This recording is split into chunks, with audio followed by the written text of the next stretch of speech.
Buenas tardes, hermanos. Dios me lo bendiga. Ese soy yo. Mira, sí, Margarita, que no fui yo. Yo acabo de subir aquí. Más fácil para mí esto, ¿eh? Le damos la bienvenida a los hermanos que están de visitas y los nuevos. No sé si son nuevos, los que no me conocen, me llamo Ernesto y trabajo acá y sirvo junto con mi esposa y mi familia. No pudieron venir ellos hoy, pero aquí estoy yo. ¿Cómo se sienten? ¿Bien? Muy bien, están despiertos, ¿eh? Hermanos, estamos en la serie estudiando el capítulo 3, nos toca hoy, Primera de Corintios capítulo 3, ¿no verdad? Y estamos en la serie A Todo Motor, el hermano predicó la semana pasada, hoy nos toca Primera de Corintios, desde el versículo 10 al 23, ¿eh? Y el título del sermón es Construyendo sobre el fundamento inquebrantable. Pero antes de empezar, oremos, hermanos, para darle la honra al Señor y que el Espíritu nos guíe. Padre, Señor, te damos las gracias por permitirnos llegar acá para alabarte, adorarte, Señor. Gracias porque nos has salvado, Señor. Nos has escogido, nos has lavado con tu sangre. Te alabamos, Señor, y te pedimos en esta tarde que el Espíritu nos guíe, Señor, para que podamos aprender de tu Escritura y podamos aplicar a nuestra vida, Señor, y crecer y ser más como tú. Y siempre te lo pedimos en el nombre santo de tu Hijo Jesús. Amén. Entonces, como le decías, hermano, estamos en la serie A Todo Motor, capítulo 3, Primera de Corintios, capítulo 3. Y si usted fuera a construir una casa, ¿ok? Pablo usa mucho esta ilustración de construcción. Y me gustaría preguntarle cuáles serían los factores fundamentales que uno busca, ¿no? Muchas personas empiezan con el diseño, otras personas la ubicación, vamos a construir una casa en este lugar, tranquilo, que no haya delincuencia. Otras personas buscan que sea con unos cuantos cuartos y ya empiezan a mirar. Pero lo fundamental sería, hermanos, es la base. ¿Cómo vamos a construir nuestro hogar? La base es lo más importante. El diseño, esas cosas son importantes, pero la base de la construcción es más importante. Mientras preparaba esta prédica, buscaba en el internet y encontré una historia, se la leo. Dice que en San Francisco había un edificio llamado Millennium Tower, y esa era una torre bien alta de 58 pisos. Dice que estaba llena de apartamentos de lujos, pero en un tiempo comenzó a inclinarse y comenzó a hundirse, y los ingenieros descubrieron que el problema estaba en el diseño de la base, que no tenía una base bien sólida y no tenía un buen fundamento. Entonces, si buscamos nosotros en el libro de Mateo 7, el versículo 24 al versículo 27, en Mateo 7, si miramos ahí, el Señor Jesús nos da una enseñanza de cómo construir en la roca. Y me gustaría leerlo.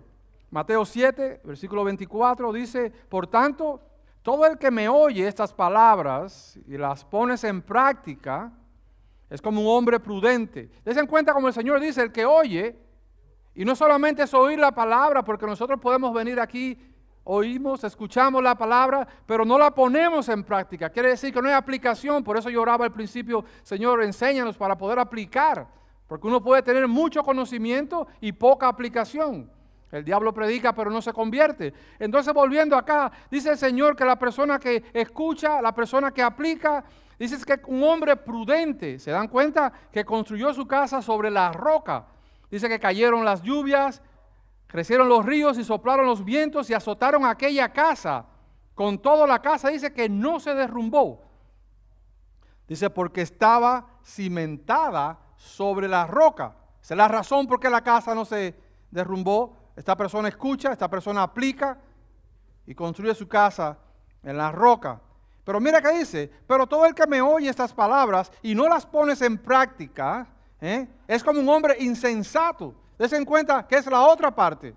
Y no lo digo yo, cuando uno viene y escucha palabra y no aplicas, uno es un insensato, dice la palabra. ¿Y qué sucede? Dice que este hombre insensato que construyó su casa sobre la arena, cayeron las lluvias, crecieron los ríos, soplaron los vientos y azotaron aquella casa. ¿Y qué sucedió?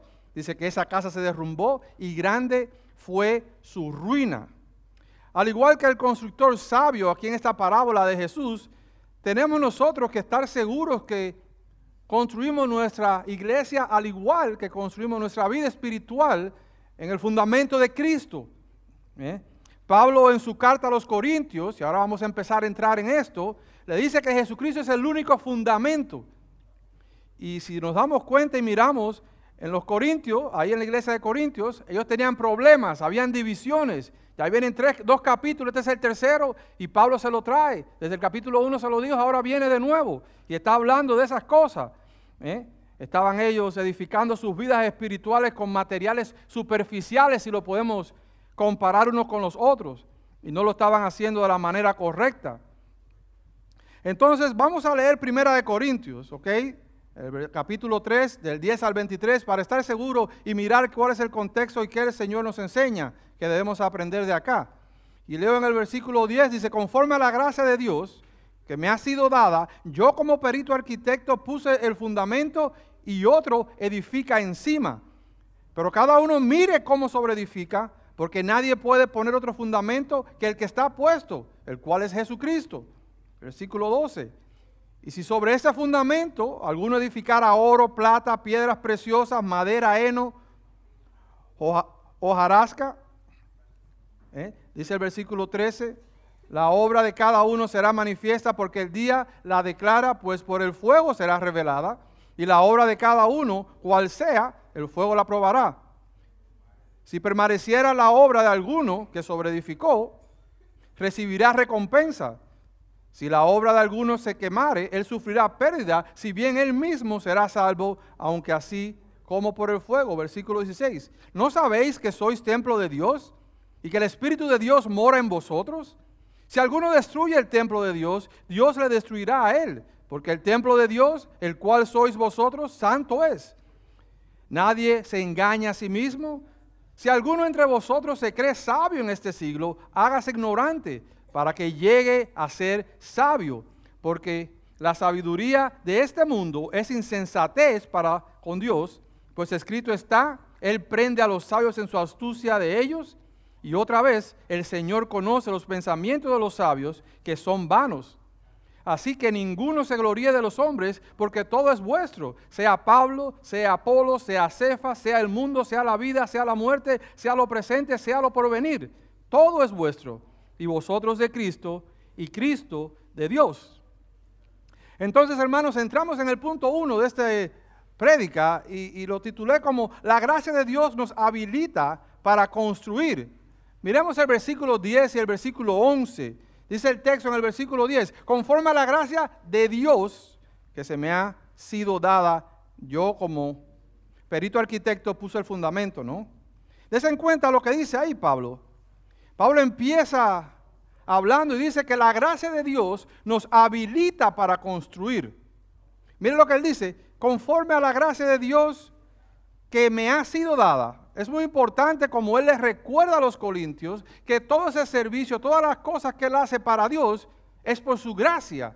No es por su habilidad, no es por su mérito. Y si buscas el capítulo 2, creo, al principio Pablo le dice a los corintios, y vine a ustedes a hablarle. Y no le habló con mucha sabiduría, le habló sencillamente, dice que con poder de Dios y de Espíritu, porque él quiere estar seguro que la persona esté en la fundación que es Dios y no en ningún mérito humano. Y en esta prédica me gustaría hacer unas cuantas preguntas. Cada rato voy a preguntar, a ver si nos cae el clic. Y cuando te pregunto, créeme, ya yo me hice esa pregunta varias ocasiones. No piense que lo estoy haciendo, ya yo me pregunté. Y nosotros reconocemos, esa es la primera pregunta, que todo lo que tenemos y todo lo que hacemos es por la gracia de Dios. ¿Tú reconoces eso en tu corazón? Porque cuando uno reconoce que todo lo que uno hace, así sea en la vida personal como para la iglesia, en este caso es el contexto, es por la gracia de Dios, que es lo que dice Pablo, que por la gracia que se me ha sido dada. Estamos edificando con humildad, eso es muy importante, y dependencia de Cristo, porque hay veces que nosotros fabricamos y no lo hacemos tan humilde y dependemos en nuestras propias fuerzas y entonces lo empezamos a cansar y a frustrar porque lo estamos haciendo en nuestra propia fuerza y no dependiendo del Espíritu Santo o de Cristo. Miren lo que dice el versículo 10, conforme a la gracia de Dios que me ha sido dada. ¿Tú nunca te has preguntado por qué Dios me da gracia? Esa palabra, la gracia, es un regalo inmerecido que Dios nos da.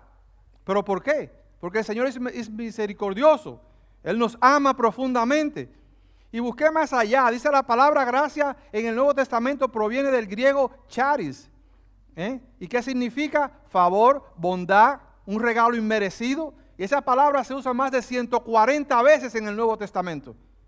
Entonces la gracia de Dios no es algo que podamos ganarnos, y en muchos casos nosotros venimos con esa idea, voy a hacer esto para Dios, mira, yo hice esto. Hermano, dice la palabra que la mano izquierda no sepa lo que hace la derecha, y si vamos a dar, hermanos, aprendamos a dar sin esperar recibir. En este caso, dice acá que es gracia, la gracia de Dios, es lo que dice Pablo. Dios tiene ese deseo de restaurar nuestra relación con Él. Desde que Adán y Eva pecaron, ¿qué sucedió? La relación se rompe. Entonces Dios no nos abandonó. Dios toma la iniciativa. Y es aquí, cuando ves a Cristo, es donde la gracia toma vida de una manera increíble. Ese encuentro, el mayor acto de gracia de Dios, es enviar a Jesucristo para que nos salváramos. Nosotros no podemos salvarnos. Y habíamos hablado de eso anteriormente. Yo sé cuando uno predica nada más son 24 horas y se te olvida. Pero como yo lo escribí, yo me acuerdo. No te puedes salvar tú solo porque tú has pecado contra un Dios eterno. Y tiene que venir un Dios eterno a poder pagar por esa deuda eterna que tenemos nosotros. Es por eso que Dios manda a su Hijo Cristo.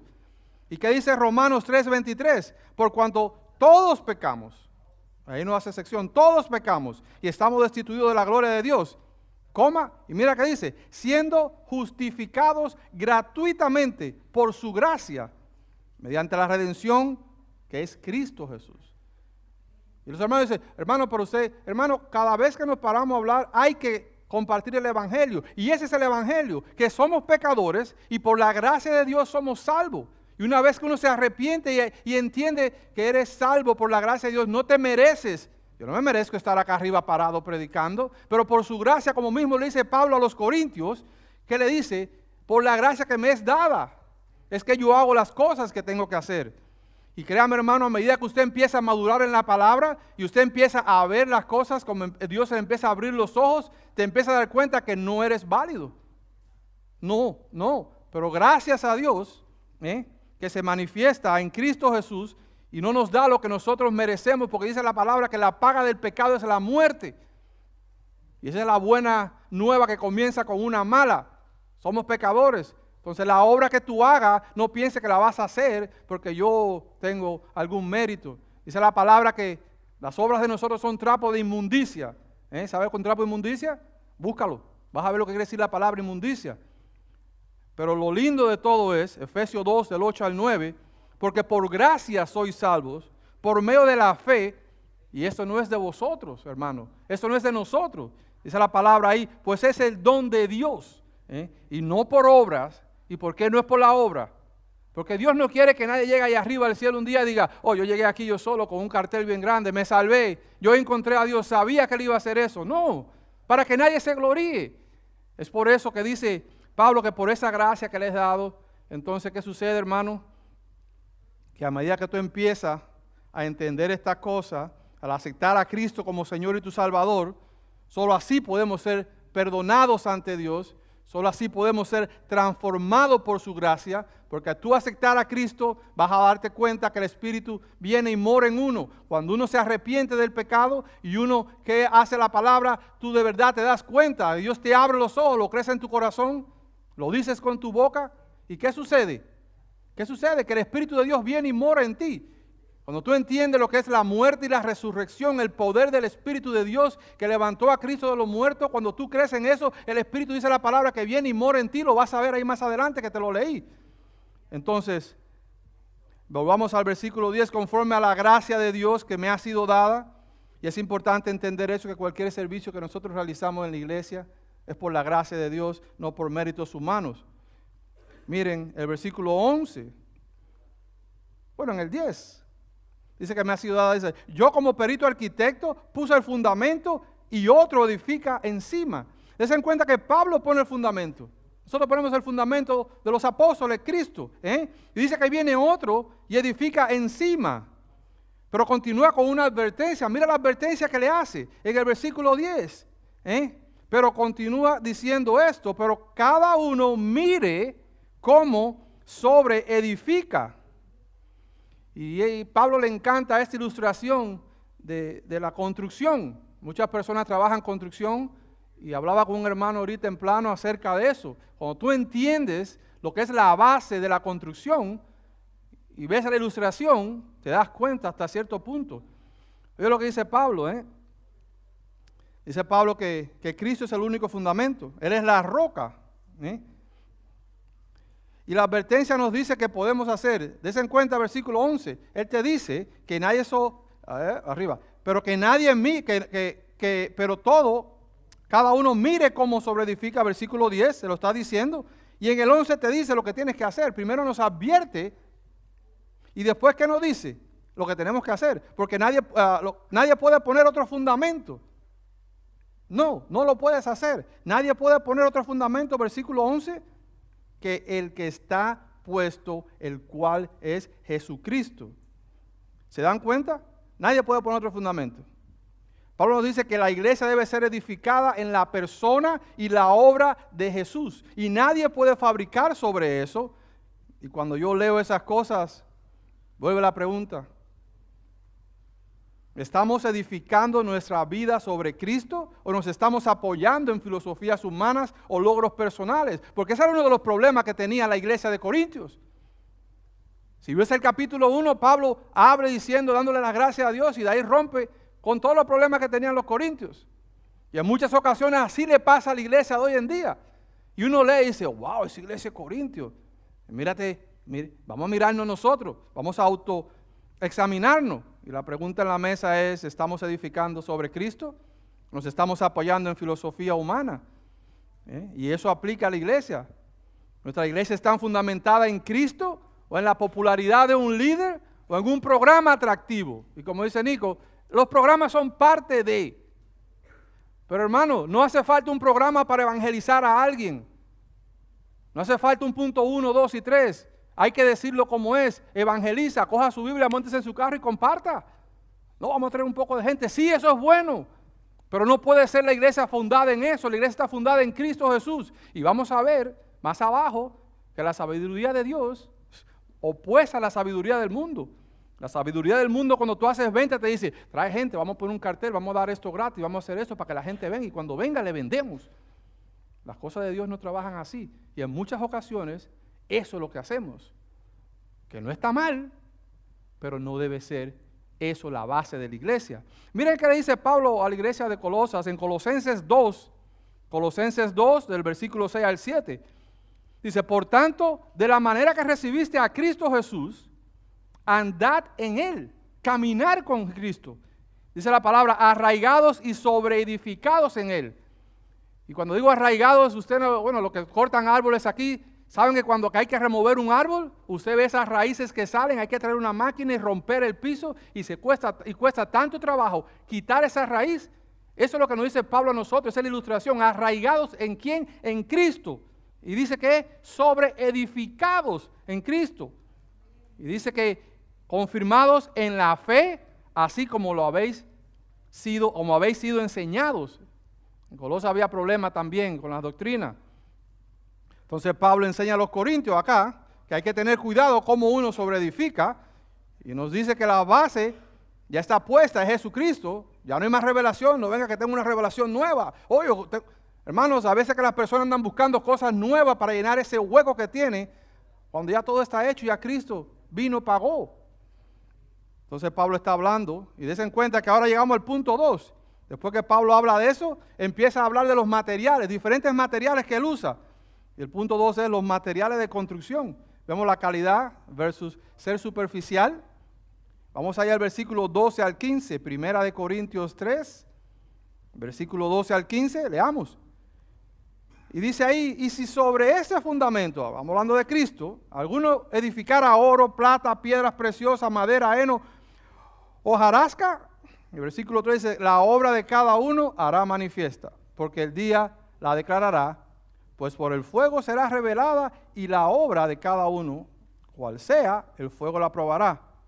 Entonces Pablo, que establece que Cristo es el único fundamento, entonces Pablo pasa a hablar de los materiales, Y es aquí donde nos preguntamos de nuevo, ¿cómo estamos edificando nuestra vida espiritual y nuestra iglesia? Y créeme, el Espíritu que nos habla a nosotros. Y des en cuenta, ahí tú puedes comparar la calidad contra una cosa superficial o puedes comparar lo eterno contra lo temporal. Ahí se lo dejo de tarea la interpretación que el Espíritu nos diga. Y Pablo usa aquí dos grupos de materiales para ilustrar la calidad del trabajo hecho por los corintios y posiblemente también su motivación, porque eso es muy importante, la motivación y el tipo de doctrina que enseñaban a los corintios. Y mira que dice, oro, plata y piedras preciosas pueden representar obras valiosas, duraderas, el trabajo que glorifica a Dios.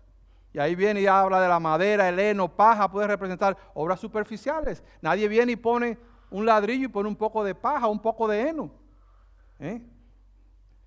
Entonces miren, Pablo parece tener en mente, en el Antiguo Testamento, donde se usaban materiales de calidad como el oro y la plata para edificar el lugar santo de Dios. Lo puedes buscar en Primera de Crónicas 22, si quieres buscar más. Pero el mensaje aquí, el contexto es claro. La iglesia es el templo de Dios y las obras en ella deben reflejar esa santidad y esa calidad espiritual. Entonces, cuando vamos a trabajar en la obra de Dios, no te damos cosas baratas, hermano. A Dios se le da lo mejor, la premisa, lo primero va para Dios. Él es el primero que tiene que ser en la vida de nosotros. Y de ahí hacia abajo que se revuelven y que cojan los tickets. Que cojan la cola, como decimos nosotros. Mira lo que dice en el versículo 13. La obra de cada uno será probada por fuego. 13 en adelante. La obra de cada uno se hará manifiesta porque el día la declarará, pues por el fuego será revelada.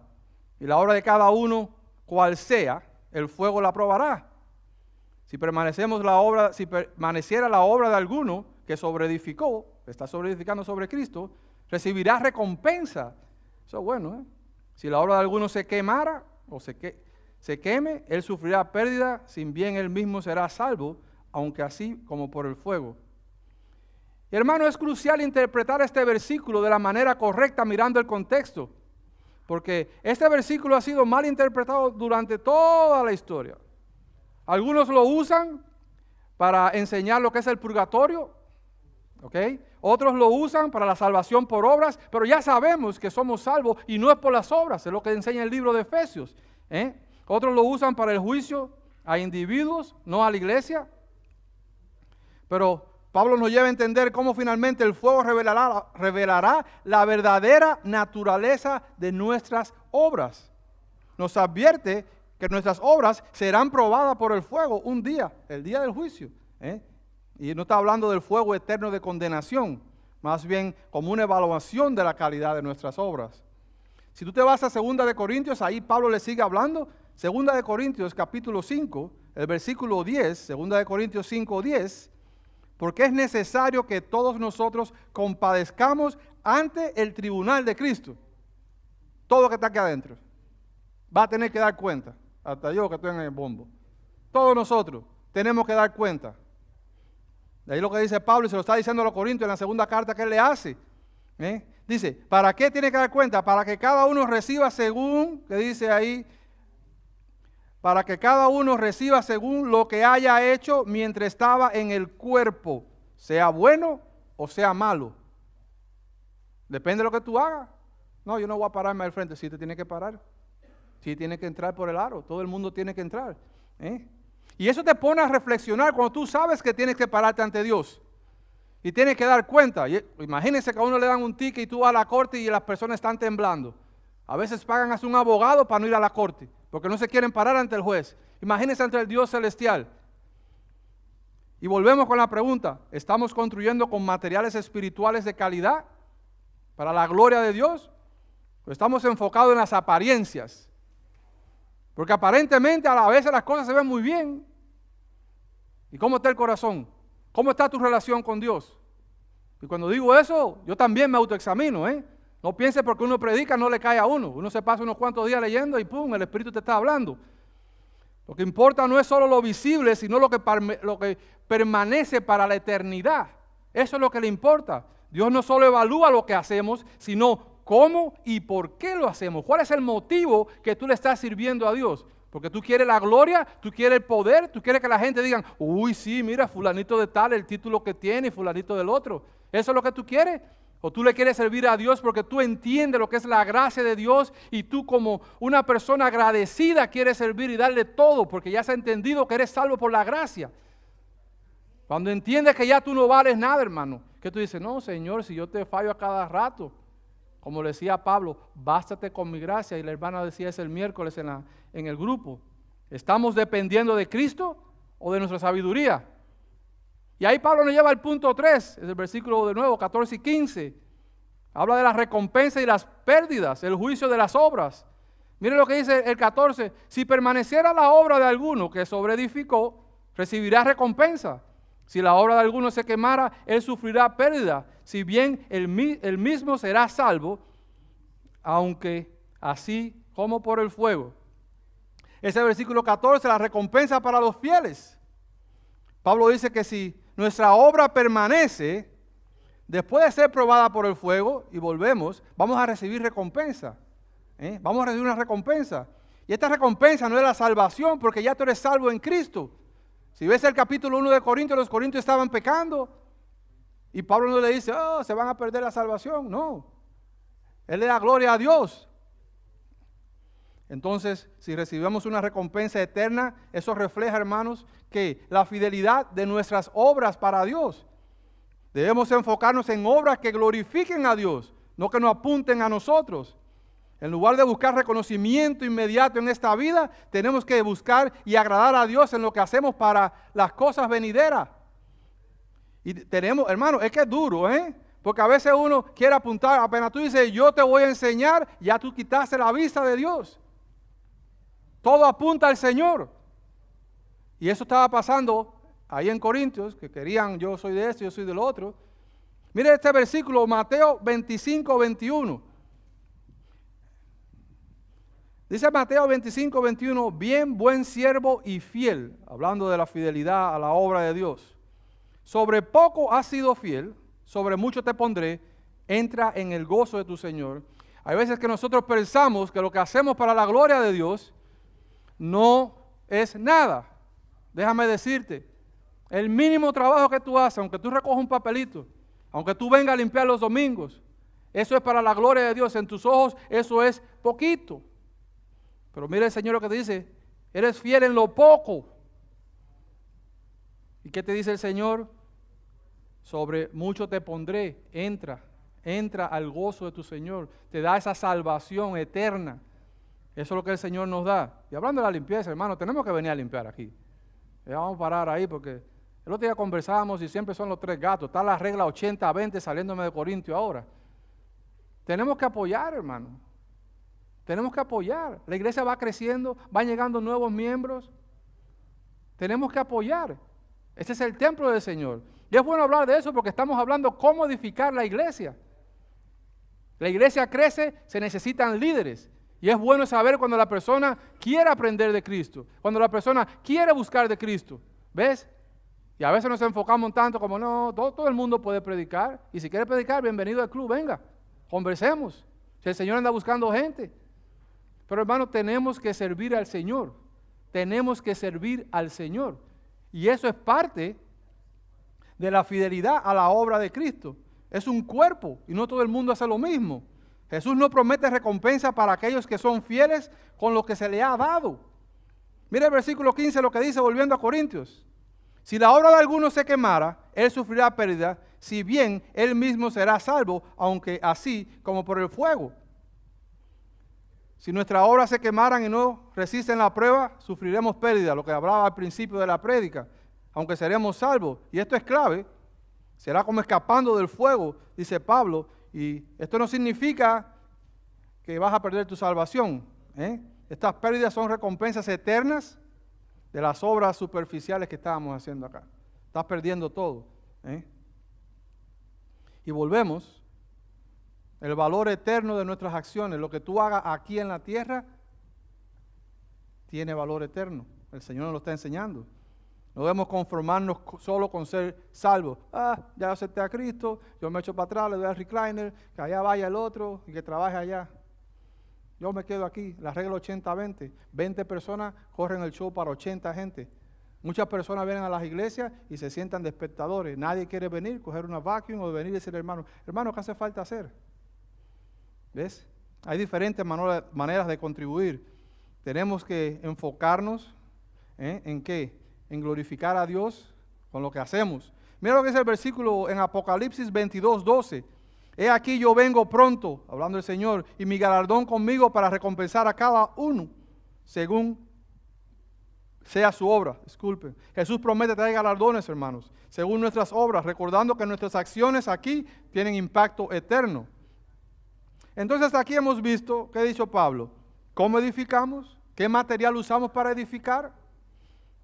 Pablo nos advierte que el fuego del juicio va a revelar las obras que estamos edificando nosotros, así sean duraderas o sean temporales. Pero ahora Pablo viene y nos enseña, des en cuenta, la unidad, la santidad en la iglesia, la cual es el templo de Dios. Mira lo que nos dice ahí en el versículo 16 y 17. Y eso nos lleva al punto 4. El templo de Dios, santidad y unidad de la iglesia. Versículo 16, 17, 1 Corintios capítulo 3. Mira lo que dice. ¿No sabéis que sois templo de Dios? Por eso le decía, cuando uno acepta a Cristo Jesús, el templo, viene el Espíritu Santo y mora en nosotros. Ahí te lo está diciendo. Y Pablo se dice a los corintios, como a ustedes no le cae el 20, no entienden, ya lo pongo un poquito más callejero. Y disculpen, no quiero sonar callejero, pero a veces esa es la manera que me gusta enseñar, o yo he aprendido así, como yo vengo del monte de allá. Y dice aquí, y que el Espíritu de Dios mora en vosotros. Pablo le está hablando a los corintios, y oye lo que le dice, ¿no sabéis que sois templo de Dios? Y que el Espíritu de Dios mora en vosotros. 17, si alguno destruye el templo de Dios, Dios le destruirá a él, porque el templo de Dios, el cual sois vosotros, santo es. Sois el templo de Dios. Y si tú sigues leyendo, vas a ver que en 1 Corintios capítulo 6, por ahí por el versículo 19, Pablo va a hablar como cristianos individuales, siendo templo de Dios, pero aquí el énfasis es en la iglesia, aunque también se puede aplicar al contexto personal. El contexto aquí es cómo levantar la iglesia. Y eso nos llama a vivir una vida santa, hermano. Una vida santa es apartada. Quiere decir que la gráfica del pecado va bajando, no va subiendo.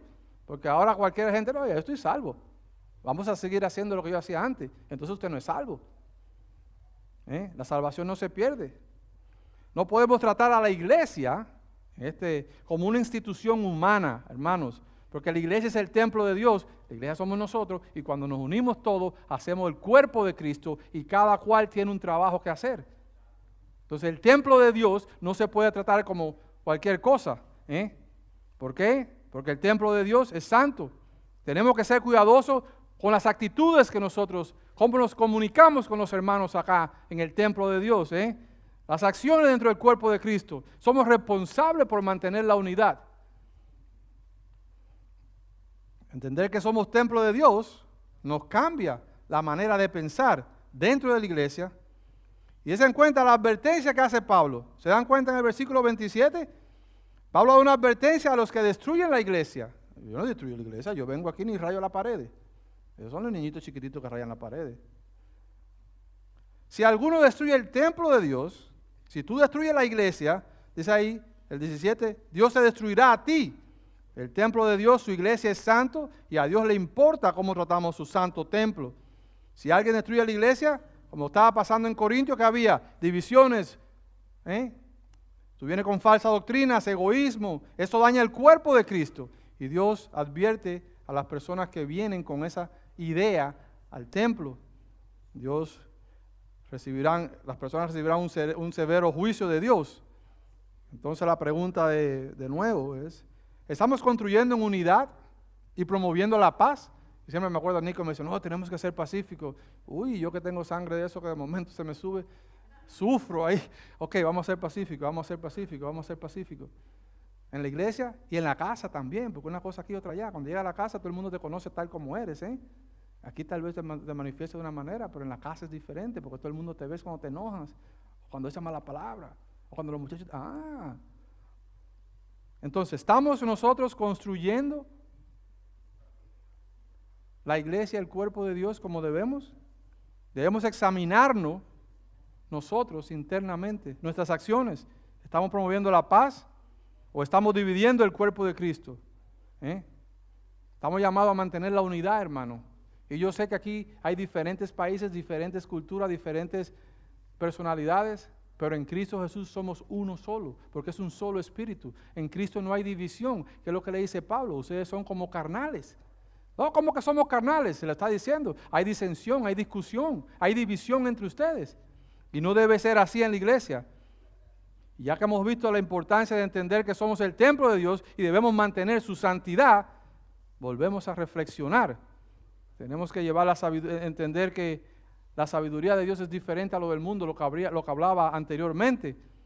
Y mira lo que Pablo te dice, la diferencia entre la sabiduría en este mundo y la sabiduría de Dios nos lleva al punto 5, versículo 18 al 20. La sabiduría de Dios contra la sabiduría del mundo. Mira lo que es el versículo 18. Nadie se engañe a sí mismo. Si alguno entre vosotros se cree sabio, en este siglo, dice que hágase ignorante, es lo que dice la palabra, para que llegue a ser sabio. Porque la sabiduría de este mundo es insensatez para con Dios, pues escrito está, Él prende a los sabios en su astucia de ellos. Versículo 20, y otra vez, el Señor conoce los pensamientos de los sabios, que son vanos. Y se encuentra como Pablo empieza a distinguir entre la filosofía humana y la verdadera sabiduría que proviene de Dios. Anteriormente se lo estaba diciendo Pablo a ellos, y lo dije anteriormente una vez acá, usted puede tener 20 títulos guindados en la pared de su casa, que ha ido a 80 universidades, eso no tiene nada que ver con la sabiduría de Dios. ¿Se acuerdan dónde que empieza la sabiduría de Dios? En Cristo. Dice la palabra que Dios escogió de lo bajo, ¿no? Para avergonzar a aquellos que piensan que saben. Una vez que uno acepta a Cristo Jesús, ese Espíritu Santo es lo que nos va a dar la sabiduría, no la filosofía humana, no lo que estaba pasando en Corintios, que ellos pensaban ya que eso era la retórica esa griega. Y mira, ellos dicen, el autoengaño de la sabiduría del mundo. Pablo comienza con este pasaje, nadie se engañe a sí mismo, el autoengaño. Y los creyentes corren ese problema, que piensen que la sabiduría del mundo va a guiar y a edificar la iglesia. Nada que ver. Dios es aquí, el mundo está acá. Entonces, cuando tú quieres aplicar cosas del mundo, principios mundanos, a levantar la iglesia, hay problema. Hay problema. Las cosas de Dios son cosas de Dios. Nada que ver con las cosas del mundo. Y para los cristianos a veces nosotros nos engañamos a sí mismos. Por eso Pablo le dice a ellos que nadie ¿qué le dice? Se engañe a sí mismo. Y algunos corintios estaban orgullosos de su conocimiento, tenían la cabecita hinchada. Dice Pablo cuando se fue después de 1 año y medio, era una iglesia que tenía dones. Y hay veces que eso sucede, hermano, que entre nosotros mismos nos levantamos. Dice la palabra que si tú quieres caminar con Dios alto, vente bien bajito.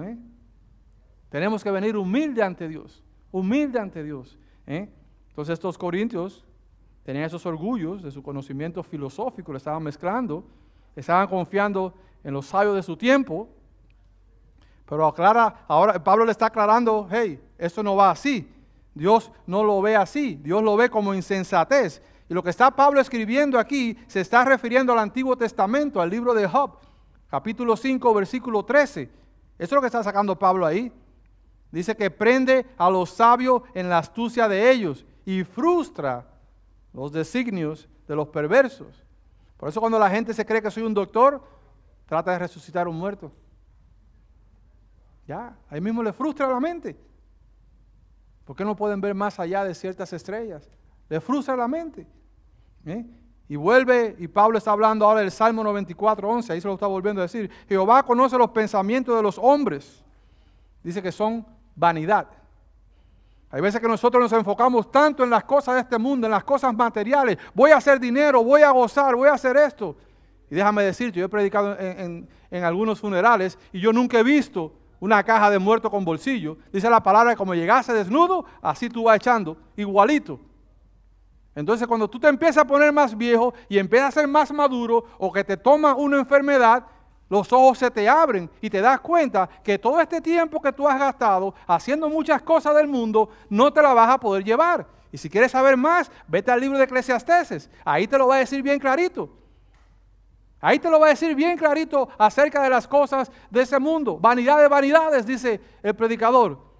Entonces, dice Salmo 94, que Jehová conoce los pensamientos de los hombres. Dios sabe lo que nosotros pensamos. Yo tal vez no sé lo que tú piensas ahora. Yo te miro y tú me miras y sí, estamos bien, pero yo no sé lo que está en tu corazón ni en tu mente.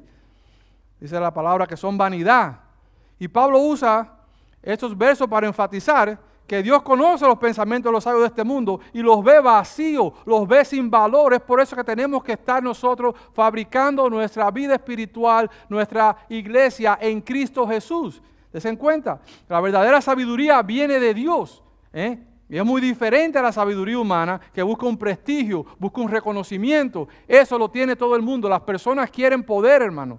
Tú me dices, no, yo no, todo el mundo, eso es el pecado que está en el corazón de nosotros. ¿Ves? Por eso el hombre nunca va a poder hacer este mundo igual. Oh, lo vamos a hacer bien. No, porque tenemos ese pecado en nuestro corazón. Y una vez que llegamos a Cristo, poquito a poquito empezamos a cambiar de dirección, pero como quiera, gracia, como dice Pablo, por su gracia es que soy salvo. Es importante esto. Y volvemos a reflexionar de la pregunta, ¿estoy construyendo nuestra vida y la iglesia sobre el principio de sabiduría humana? ¿Buscando aprobación del mundo o sobre la sabiduría de Dios que siempre va contra las corrientes populares? Debemos recordar que la sabiduría del mundo parece ser muy atractiva, pero no tiene valor eterno. Y ese es el punto aquí, hermano. Cuando usted lee Salmos, creo que 90, y se da cuenta, 90, antes del 91 por ahí, que el hombre llega a 70, 80 y ya de ahí no pasa de para allá. 90-10, ahí está. Gracias, Javi. Y tú te empiezas, entre más viejito te va poniendo, te das cuenta como que clic, clic, el reloj está clicking, Y eso es lo que está pasando, que no hay ningún valor eterno. Todos nos tenemos que ir de este mundo. Y la pregunta es, bueno, ¿sabes qué? Yo voy a hacer tesoros en el cielo, dice la palabra. No lo voy a hacer acá. Tal vez aquí yo no me haga millonario, no tenga dinero, nadie sepa quién soy yo. Pero el Señor dice ahí que me va a recompensar. Y cuando lleguemos al cielo, esa corona se la vamos a dar a Él, porque Él es el que se merece toda la gloria, Él se merece toda la honra, Él es el santo, próximo santo, santo es. Es como la ilustración, es como construir una casa con decoraciones superficiales, todo muy bonito, muy brillante, la pintura y todo, y apenas empieza a llover se empieza a ir abajo, porque ¿qué parece? Se derrumba, así es la sabiduría del hombre. Y ahora llegamos al punto 6. Mira qué dice el punto 6, versículo 21 al 23, ya casi terminamos. No gloriarse en los hombres, sino en Cristo. Dice el versículo 21, así que ninguno se gloríe en los hombres, porque todo es vuestro. Sea Pablo, sea Apolo, sea Cefas, sea el mundo, sea la vida, sea la muerte, sea lo presente, sea lo porvenir, dice Pablo. Todo es vuestro y vosotros de Cristo. Y Cristo de Dios. Y eso es muy importante entender. Si todo es mío, no, porque tú eres de Cristo. No es que todo es tuyo, no, es de Cristo. Cuando tú empiezas a mirar el orden, como viene. Y Pablo empieza a corregir ahí esa grande división que había en la iglesia de Corintios. La tendencia a gloriarse en los líderes humanos. Que se jactaban esos corintios, que yo soy de Pablo, Pablo fue el que fundó el apóstol. O yo soy de Apolos, aquel que hablaba muy bien. Y yo soy de Cefas, que era Pedro.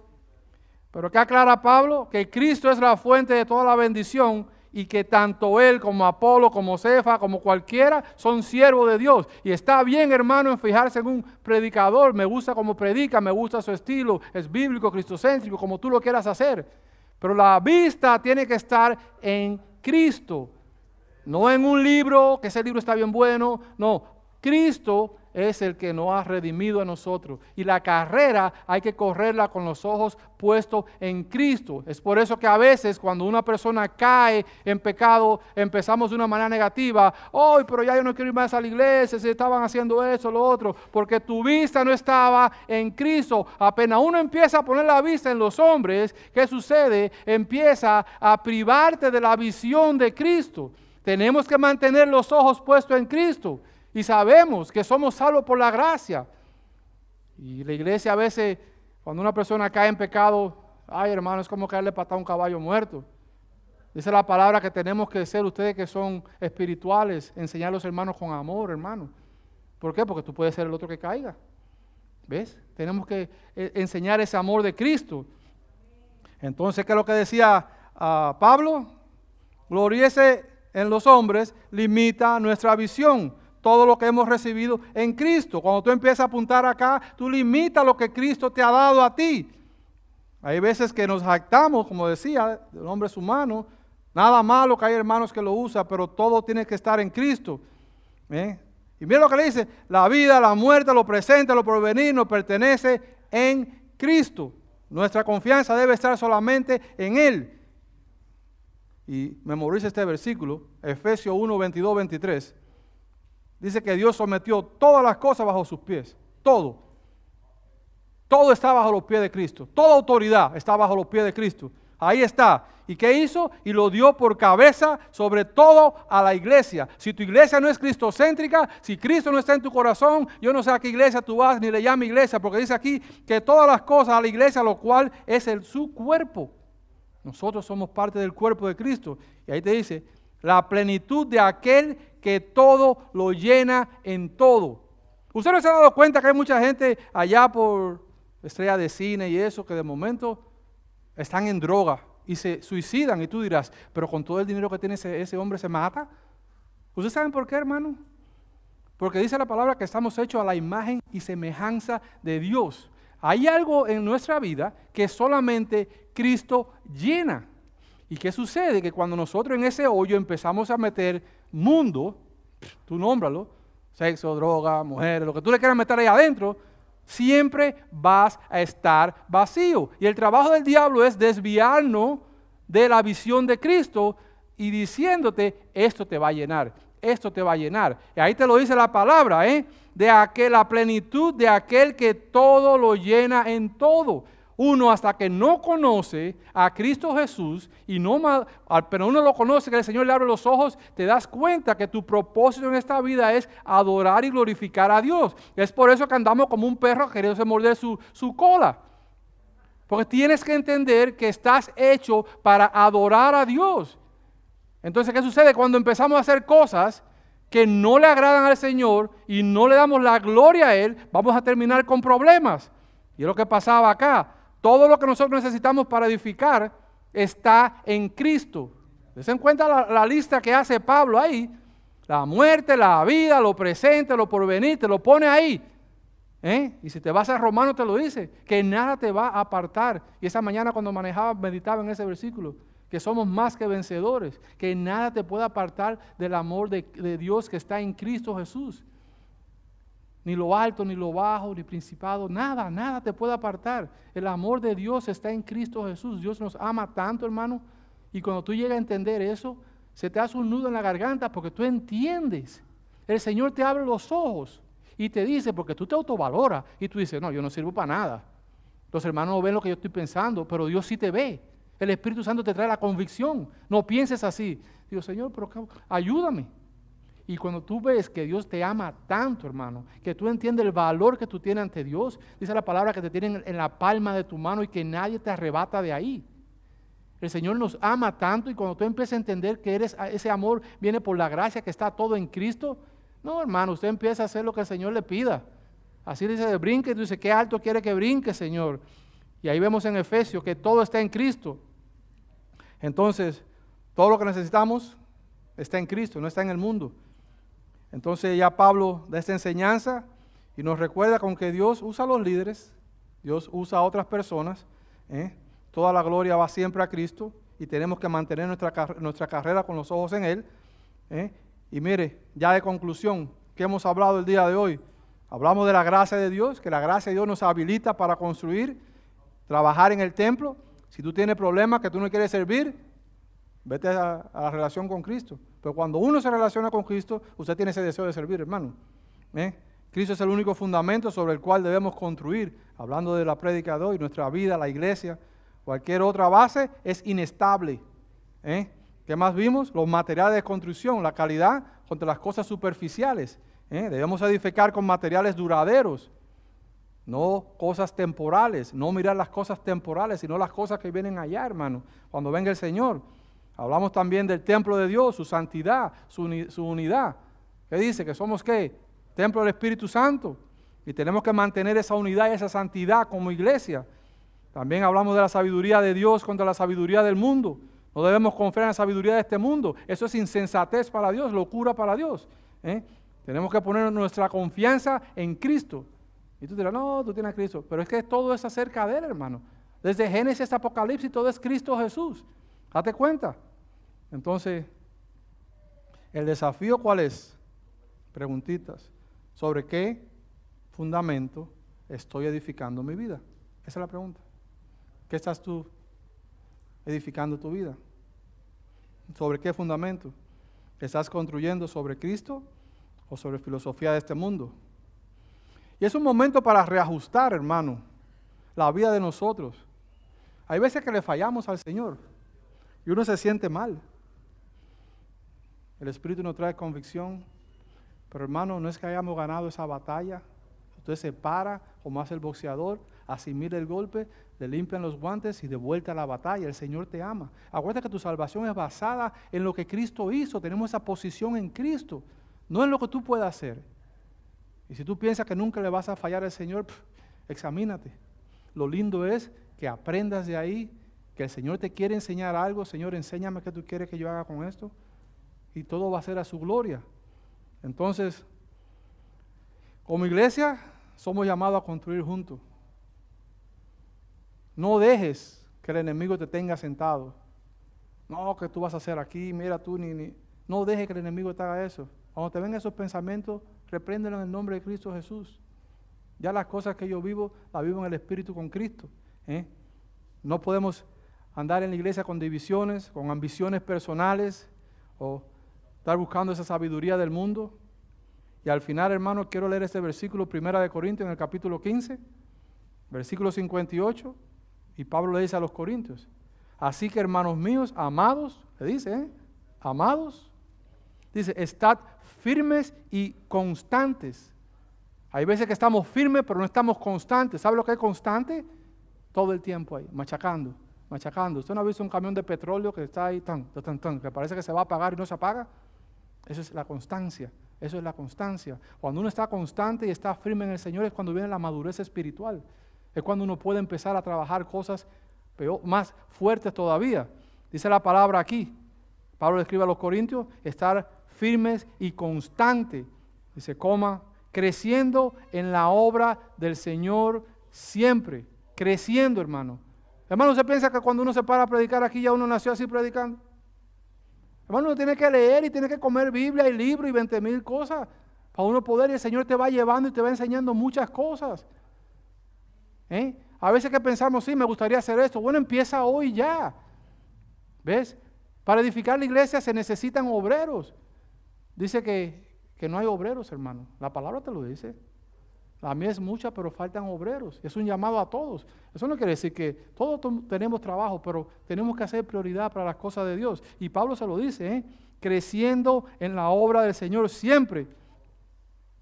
Y hay veces que tú trabajas en el ministerio y nadie reconoce que es lo que tú hiciste. Dices, ¿para qué voy a ir allá? Sí, mira Margarita, no, yo no voy a ir allá. Yo no voy a seguir trabajando los sábados, llevando la comida, si nadie va a comer. ¿O verdad o mentira, Margarita? Hay veces que no, pero si nadie se da nota, no, que se vayan aquellos al frente. Ve lo que dice la palabra. Sabiendo que vuestro trabajo en el Señor, esa es la clave. Por eso la pregunta es, ¿en qué estamos fabricando? ¿En Cristo? ¿O tú quieres ser como los fariseos? Mírenme, que me paro en público para que todo el mundo me mire a mí. Uy, el hermano es bien religioso. Dice ahí, sabiendo que vuestro trabajo en el Señor, que la mano izquierda no sepa lo que hace la derecha. Si vamos a dar, hermano, no esperemos que nos den. Y si nos dan, bienvenido. Y si no nos dan, bienvenido también. Porque estás trabajando en el Señor. Es para Él que tú trabajas. No para agradarle a los hombres. Uno está sirviéndole a Dios porque uno ama a Dios. Y sabemos que los hombres, como todos, tenemos pecado. Y dice que vuestro trabajo en el Señor no es en vano. No es en vano. Lo que tú hagas, así sea chiquitito o grande, no es en vano. Es por eso que tenemos que enfocarnos en el Señor. Oremos. Padre, Señor, gracias por lo grande que eres, Señor, lo misericordioso, Padre. Padre, gracias por recordarnos que Jesucristo es el fundamento verdadero en el cual nosotros podemos, Señor, edificar tu iglesia, Señor. Señor, yo sé que a veces uno te falla, uno se siente culpable, Señor, y nos enfriamos, Señor. Señor, renueva ese gozo de salvación, Señor, ese gozo que uno siente cuando te conoce a ti. Renuévanos, Señor. Señor, enséñanos a construir cosas que sean eternas, poner los ojos en las cosas tuyas, Señor, que sean duraderas, que le den la gloria a tu nombre, Señor. Señor, perdónanos, hemos pecado contra ti, pero aquí estamos, Señor. Aquí estamos. Y la Biblia dice que un corazón contrito tú no lo vas a echar, Señor. Señor, bendiga a mis hermanos ahora durante la semana, Señor. Cuídalos, protégelos, Señor. Provéela a los hermanos que no tienen y a los que están enfermos, Señor. Sé con ellos, Padre. Revélate en la vida de aquel que no cree, que te escucha la palabra y no la aplica. Revélate en su vida, Señor, que solo Él se pueda dar cuenta que eres tú y que pueda dar frutos. Que pueda dar frutos de la boca, que pueda decir Cristo es Señor. Te pido por aquellas personas que no te conocen, sé con ellos, Señor. Revélate en su vida. Y todo te lo pedimos y te adoramos en el nombre de Cristo Jesús. Amén.